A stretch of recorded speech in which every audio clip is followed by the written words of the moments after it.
Apa hukum membuang kucing dalam Islam? Dalam Islam, membuang kucing sebenarnya diperbolehkan jika memang keberadaannya sangat mengganggu atau membawa mudarat.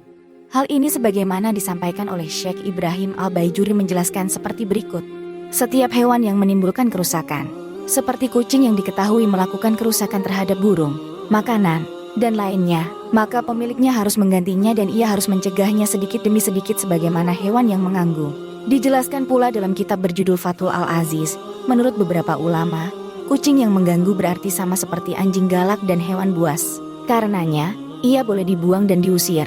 Yang subscribe semoga masuk surga, komen amin.